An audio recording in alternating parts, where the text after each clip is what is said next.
2023 di Jayapura, Papua. Acara ini adalah wujud kolaborasi antara Kementerian Pariwisata dan Ekonomi Kreatif bersama Papua Youth Creative Hub yang bakal menjadi agenda tahunan Provinsi Papua. Pantai depan kantor Gubernur Papua di Kota Jayapura berubah menjadi panggung festival yang sangat meriah Jumat pagi kemarin. Kementerian Pariwisata dan Ekonomi Kreatif menghelat Papua Street Carnival dengan menggandeng Papua Youth Creative Hub atau PYCH. PYCH merupakan wadah pembinaan generasi muda yang dikembangkan Badan Intelijen Negara di Papua. Presiden Joko Widodo hadir dan membuka event yang rencananya akan menjadi kalender tahunan Provinsi Papua ini. Papua Street Carnival menampilkan berbagai kreasi dan inovasi para talenta PYCH. Bersama Badan Intelijen Negara, kami Kemenparekraf berkolaborasi.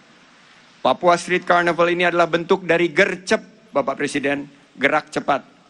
Maret Bapak Presiden perintahkan oleh permintaan Mbak Yunike, Kakak Yunike, agar Papua memiliki juga sekelas Jember Fashion Carnival.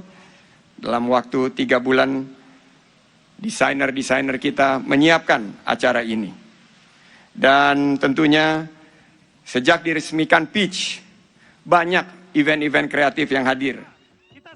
Acara ini melibatkan lebih dari 500 pengisi acara yang selama ini berlatih di PYCH.